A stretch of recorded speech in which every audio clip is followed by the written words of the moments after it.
구약성경 시편 106편 1절과 2절 말씀을 봉독합니다. 할렐루야, 주님께 감사하여라. 그는 선하시며 그 인자하심이 영원하다. 주님의 능력으로 이루신 일을 누가 다 알릴 수 있으며 주님께서 마땅히 받으셔야 할 영광을 누가 다 찬양할 수 있으랴. 아멘. 이것은 하나님의 말씀입니다. 여러분 추석 연휴들 잘들 보내셨나요? 맛있는 음식들을 많이 드셔서 그런지 지난주보다 혈색들이 다 좋아 보이십니다. 더도 말고 덜도 말고 한가위만 같아라 하는 말이 있지요. 수확의 계절이라서 온갖 곡식과 과일들이 풍성하고 하늘은 맑고 푸르고 덥지도 않고 춥지도 않은 신선한 날씨에 마음까지 여유로워지는 그러한 계절입니다. 그러한 여유와 풍성함이 그루터기 모든 가정들에 충만하시길 바랍니다. 그런데 혹시 이번 연휴를 우울하게 지내신 분들은 없습니까? 어떤 분들에게는 이번 추석이 더없이 즐겁고 행복한 기간이자 온 가족이 하나님께 함께 나아가는 그러한 계기가 되었을 수도 있지만 또 어떤 분들에게는 기억하고 싶지 않은 그런 시간들로 남았을 수도 있습니다. 명절 연휴는 전국에 흩어져 살던 온 가족들이, 친지들이 한 자리에 모이는 즐겁고 기쁜 시간이지만 그렇기 때문에 어떤 사람들에게는 더 쓸쓸하게 느껴지는 기간이기도 하고 또 가족들 간의 다툼과 긴장이 고조되는 기간이기도 합니다.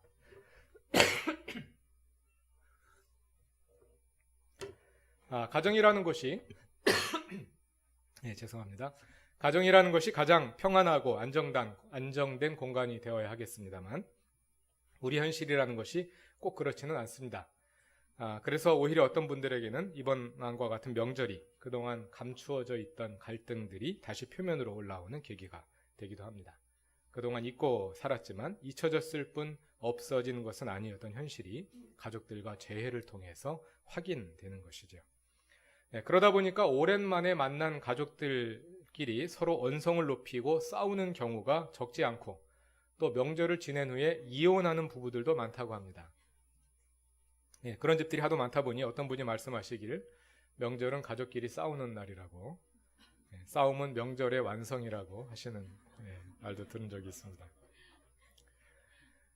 이처럼 명절은 한편으로는 멀어졌던 가족들이 가까워지고 마음속의 앙금을 녹이고 화해하는 기회가 되지만 다른 한편 가라앉았던 불화의 요소들이 표면화되는 위기가 되기도 합니다. 이번 추석 명절이 교우 여러분께는 어느 쪽이었는지 모르겠습니다. 혹시 위기에 가까웠다면, 그래서 이 연휴가 아직도 피로와 우울함으로 마음속에 남아있다면 이 예배의 자리에서 그 모든 것을 다 하나님께 내어놓고 하나님으로부터 해결책을 얻으실 수 있기 바랍니다. 그래서 그 모든 일들을 하나님께 더 가까이 나아가는 기회로 삼으실 수 있기 바랍니다. 오늘은 추수감사주일입니다. 우리 교회는 추석을 지낸 다음 주일을 추수감사주일로 정하여 지켜오고 있는데요. 금년에는 이 연휴의 마지막 날, 아동부와 중고등부를 포함한 온 가족들이 한 자리에 모여서 감사의 예배를 드리면서 구약 성경에 나오는 욥의 제사를 떠올리게 됩니다. 욥기 1장 4절 이하를 보면 욥의 모범적인 신앙생활을 기술하는 가운데 다음과 같은 내용이 있습니다. 욥의 자녀들은 저마다 생일이 되면 돌아가며 제 집에서 잔치를 열곤 했습니다. 그래서 형제 자매들을 초대하여 함께 축하하곤 했습니다. 그런데 항상 잔치가 끝난 다음 날이면 욥이 잊지 않고 지키는 습관이 하나 있었습니다.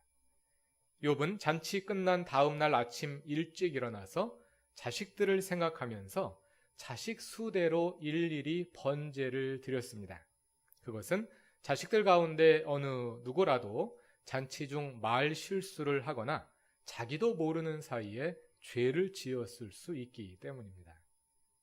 누구든 잔치의 분위기가 고조되고 술이라도 한 잔 들어가 기분이 좋아지거나 흥분하다 보면 경계심이 흩어지면서 말을 함부로 하거나 부끄러운 행동을 할 수도 있습니다. 속에 감추어져 있던 억울한 감정이 되살아날 수도 있고 괜히 우쭐해질 수도 있습니다. 또 그러다 보면 서로 간에 감정을 자극하여 뜻하지 않던 싸움이 일어나기도 합니다. 잔치 자리에서 흔히 일어날 수 있는 일들입니다. 조금 실수가 있더라도 잔치 자리이기 때문에 다들 그럴 수 있겠거니 하고 이해를 해줍니다. 그러나 누군가에게는 그것이 상처가 되어 마음에 오래 남기도 합니다. 욥은 그러한 작은 실수까지도 되돌아볼 줄 아는 신중한 사람이었습니다. 나아가서 욥은 설령 누군가가 실수를 하였더라도 그 실수를 하나님께 더 가까이 나아가는 기회로 만들 줄 아는 그러한 지혜를 가진 사람이었습니다. 우리도 그러한 지혜를 가질 수 있기 바랍니다. 이번 추석 연휴가 즐거운 기간이었다면 그로 인해 하나님께 더욱 감사하는 계기가 되고, 반대로 이번 연휴가 우울하거나 짜증나는 기간이었다면 그로 인해 나 자신과 우리 가족을 위해 더 기도하고 가정을 하나님께 온전히 내어드리는 계기가 될 수 있기 바랍니다. 그래서 오늘 드리는 추수감사 예배가 더 순전한 감사의 제사가 될 수 있기 바랍니다. 오늘 여러분은 어떤 감사의 내용들을 가지고 이 예배의 자리에 나아오셨습니까? 오늘은 특별히 여러 가지 곡식과 과일들을, 곡식은 없고 과일만 있군요. 과일들을 드려 우리의 감사를 표현하며 특별히 감사 헌금을 준비하여 예배를 드립니다. 여러분이 드리는 헌금과 예물에는 어떤 감사가 담겨 있습니까? 오늘 우리는 추수감사주일 예배를 드리고 있습니다. 추수감사는 농부의 감사입니다. 이 세상에 많은 직업이 있는데 왜 그 가운데 농부의 감사가 두드러지는 걸까요? 우리 가운데 직업이든 부업이든 농사를 짓는 분은 몇 분 안 계신데 그런 우리에게 추수감사주일이 어떤 의미를 갖는 걸까요? 추수감사주일에는 농부의 지혜가 담겨 있습니다. 그것은 가을에 맞이한 수확이 그 해가 풍년이었든 흉년이었든 결코 인간의 능력만으로는 이룰 수 없는 것임을 농부는 잘 알고 있기 때문입니다. 농부는 봄에 씨앗을 뿌립니다. 씨앗은 작고 보잘것없어 보입니다. 그러나 그 자리에 황금 조각을 뿌려도 그 황금이 싹이 트지는 않습니다. 그 자리에 다이아몬드 조각을 뿌려도 그 다이아몬드 조각에서 과일이 맺히지는 않습니다. 그러나 씨앗을 뿌리면 얼마 지나지 않아 그 자리에서 초록의 새순이 빼꼼히 솟아오릅니다. 이 경이로운 장면을 목격하는 지혜로운 농부는 그 순간 하늘을 바라보게 됩니다. 오직 씨앗만이 싹을 틔울 수 있습니다. 씨앗은 생명이기 때문입니다. 농부는 죽었다 깨나도 그 씨앗의 생명을 만들 수 없습니다. 그 씨앗은, 그 생명은 농부가 존재하기 전부터 존재해왔고 농부가 죽은 후에도 이어질 것입니다. 농부는 그저 그 씨앗의 여러 세대 중 한 세대와 생을 함께 할 뿐입니다. 땅에 씨앗을 뿌리면 싹이 트고 그 싹이 자라나 큰 줄기가 되고 그 줄기에서 곡식과 과일이 맺힙니다. 그것은 농부의 능력으로 된 일이 아닙니다. 농부는 물을 주고 거름을 주고 잡초를 제거하고 벌레를 잡아주는 등 많은 수고를 해야 하지만 그 수고가 열매를 만드는 것은 아닙니다. 농부는 그 씨앗의 생명이 스스로 자라나 열매를 맺을 때까지 옆에서 도울 뿐입니다. 그러나 농부는 처음부터 끝까지 그 모든 과정에 동참하기 때문에 하나님의 창조와 하나님의 섭리를 가장 가까이에서 보고 느끼고 경탄합니다.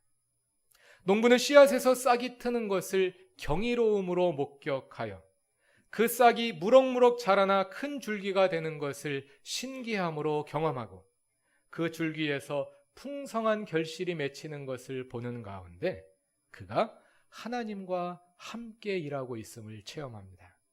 그래서 농부는 땀과 수고 속에서도 결코 교만할 수 없습니다. 그저 하나님의 놀라운 신비 앞에 감탄하며 고개를 숙일 뿐입니다. 그것이 농부의 감사입니다. 한 톨의 씨앗이 자라나 열매를 맺기까지 농부는 끊임없이 하늘을 바라봅니다. 하늘을 살펴 햇빛과 비를 기다리고 때에 따라 불어오는 바람을 가늠합니다. 그 햇빛과 비가, 그 바람과 온도가 곡식과 과일을 자라게 하기 때문입니다. 그래서 농부는 간절한 기다림과 애원으로 하늘을 바라보고 때로는 가뭄과 홍수를 원망하며 하늘을 바라보기도 하고 때로는 경탄과 경외심으로 하늘을 바라봅니다. 이렇게 하늘을 바라보는 것이 농부의 지혜이며 그 지혜에서 나오는 것이 농부의 감사입니다. 누구든 농부의 자리에 서보면 감사를 알게 됩니다. 감사할 줄 모르던 사람도 결혼하여 아이를 낳아보면 비로소 감사함을 알게 됩니다. 왜냐하면 자식을 키우는 것은 농사와 같기 때문입니다. 자라나는 자녀들을 보면서 갈수록 더 절감하게 되는 것은 씨앗은 하나님이 만드시는구나 하는 것입니다. 각 사람마다 타고난 것들이 있습니다. 성격이나 재능이나 체질과 같은 것들입니다. 훌륭한 교육은 그 타고난 것들을 잘 찾아서 개발하여 주는 것입니다. 아이들은 쑥쑥 자라납니다. 하루가 다르게 자라납니다. 벌써 학교 들어가는가 했는데 어느덧 사춘기를 지나 청년이 되고 결혼을 하여 엄마가 되고 아빠가 됩니다. 부모로서 해준 것이 별로 없는데 스스로 쑥쑥 자라나는 아이들을 보면서 농부의 마음을 배우게 됩니다. 자녀들의 성장 과정에서 크고 작은 위기들을 겪으며 끊임없이 하늘을 바라보게 됩니다. 그래서 끊임없이 감사하게 됩니다. 그렇기 때문에 우리가 부모로서 하면 안 될 말이 있습니다. 그것은 내가 너를 어떻게 키웠는데 하는 말입니다. 정말 내가 키웠습니까? 내가 너를 어떻게 키웠는데 하는 부모들의 공통점이 있는데 그것은 씨앗의 중요성을 모른다는 것입니다. 그 나무의 모든 것이 씨앗에 다 들어있습니다. 농부는 그 씨앗 속에 하나님이 심어 놓으신 가능성이 실현되도록 돕는 것이지 씨앗에 없는 것을 주입하는 것이 아닙니다. 많은 부모들은 그 씨앗의 중요성을 인식하지 못하고 그저 자기가 원하는 모습으로 자식을 키워내려 합니다. 귤나무의 씨앗이 자라면 귤이 열리고 사과의 씨앗이 물론 귤은 묘목을 심든가요? 그렇게 알고 있습니다만 너무 따지지 마시고요. 어쨌든 귤나무의 씨앗이 자라면 귤이 열리고 사과의 씨앗이 자라면 사과가 열리는 것이 정상입니다. 그러나 많은 부모들은 귤보다 천혜향이 비싸다 하여 귤나무에서 천혜향이 열리도록 만들려고 합니다. 그렇게 해서 성공한다 칩시다. 요즘엔 돈으로 다 되잖아요. 그렇게 해서 성공한다 칩시다. 그 열매가 맛이 있겠습니까? 그리고 천혜향을 맺는 귤나무가 과연 행복하겠습니까? 훌륭한 농부는 귤나무에서 천혜향이 열리게 하는 마술사가 아닙니다. 귤나무에서 가장 맛있는 귤이 열릴 수 있도록 돕는 것이 농부의 역할입니다. 자식 농사를 잘 짓는 훌륭한 농부가 되기를 원하십니까? 그렇다면 씨앗이 무엇인지 알아내기에 힘쓰십시오. 그리고 씨앗이 스스로 자라나서 하나님께서 그 씨앗에 심으신 가능성을 실현할 수 있도록 그 생명을 성장시키시는 하나님과 함께 자식 농사에 땀을 흘릴 수 있도록 기도하시기 바랍니다. 농부가 감사할 수 있는 이유는 그가 하늘을 바라보기 때문입니다. 그의 농사 속에서 하나님께서 하시는 일을 목격하기 때문입니다. 그러나 만일 농부가 하늘을 바라보지 않고 이웃의 논과 밭만 바라보고 있다면 감사하기 어려울 것입니다. 저 사람의 밭은 저렇게 큰데 왜 내 밭은 이렇게 작은 거야? 저 사람의 밭은 기름지고 부드러운데 왜 내 밭은 이렇게 돌이 많고 거칠까? 저 사람은 일꾼들 부려먹으며 편히 농사 짓는데 왜 나는 이 더운 날 이 죽을 고생하며 밭을 매야 할까?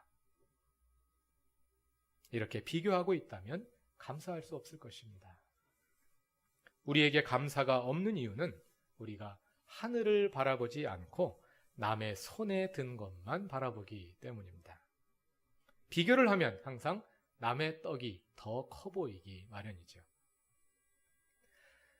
그러나 때로 비교는 감사의 출발점이 되기도 합니다. 많은 사람들이 병원에 문병을 다녀오면 다 감사를 합니다. 평소에는 감사한 줄 모르고 살았는데 병원에 가니 아픈 사람이 너무 많습니다. 문병 간 사람만 감사하는 것이 아니라 치료받으러 간 사람도 감사합니다. 나만 아픈 줄 알았는데 나보다 더 아픈 사람들이 너무나 많거든요.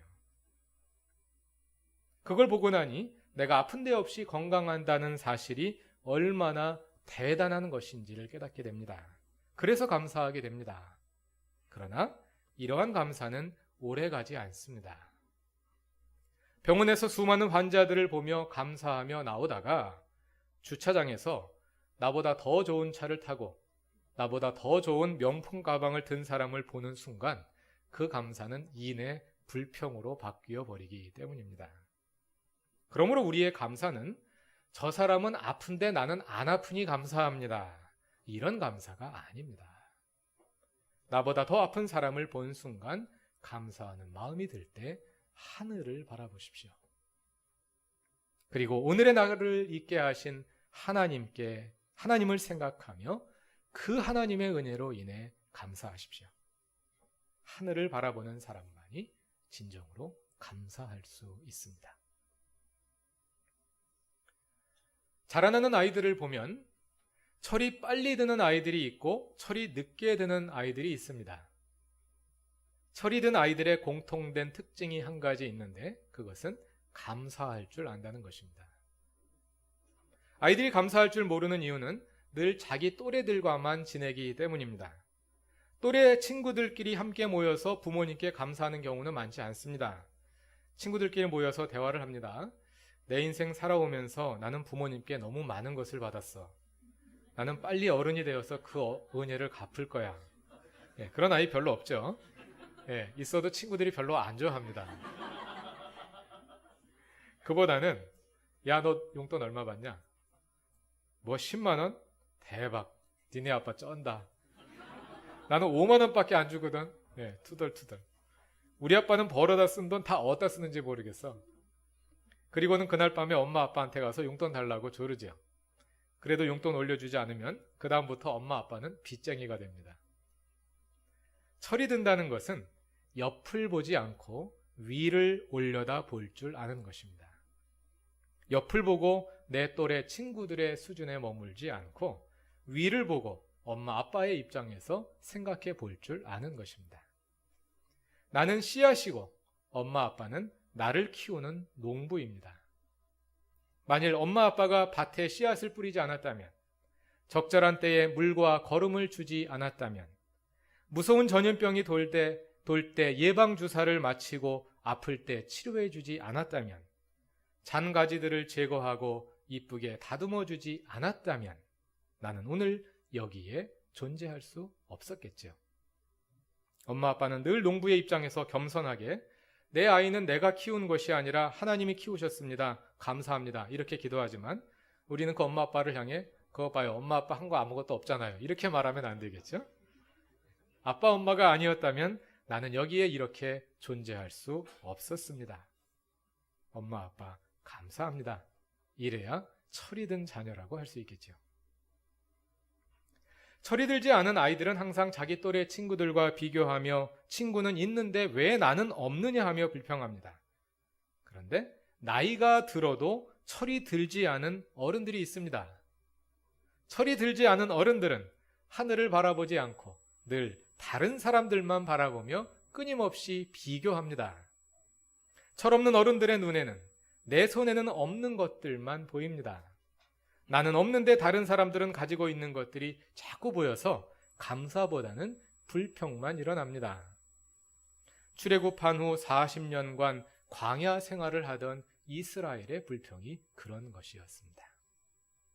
이집트에서 400년 이상 노예로 살다가 이스라엘은 하나님께서 모세를 통해 애굽에 10가지 재앙을 내리시는 것을 보았고 출애굽하여 기적으로 홍해를 건넜고 광야에서 만나와 메추라기로 생계를 유지하며 낮에는 구름 기둥으로 밤에는 불 기둥으로 인도하시는 하나님을 경험하면서도 늘 입에 불평을 달고 삽니다. 그 불평은 이것이었습니다. 우리가 이집트에서 고기 가마 옆에 앉아 떡을 배불리 먹을 때 차라리 그때 죽었으면 좋았을 걸. 모세가 우리를 이 광야로 끌고 나와 다 굶겨 죽이려 한다. 여기에 불평의 메커니즘이 들어 있습니다. 이들은 하늘을 바라보지 않습니다. 이스라엘을 향한 하나님의 뜻이 무엇인지, 그리고 이들을 향한 미래의 계획이 무엇인지 알려고 하지 않습니다. 이들은 그저 자기 수준에서 이집트에 있는 노예들을 바라볼 따름입니다. 그리고 나에게는 없는데 그들에게는 있는 것, 그것만을 바라봅니다. 그들은 파라오의 노예들이지만 나는 자유인이며 하나님의 백성이라는 사실을 전혀 깨닫지 못합니다. 하나님의 자녀로서의 자존감이 없는 것입니다. 그래서 그들은 노예들의 손에 들어있는 떡을 보면서 불평하는 것입니다. 사랑하는 그루터기 교우 여러분, 우리가 불평의 메커니즘을 벗어나서 진정한 감사의 삶으로 변화되기를 원하신다면 하늘을 바라봅시다.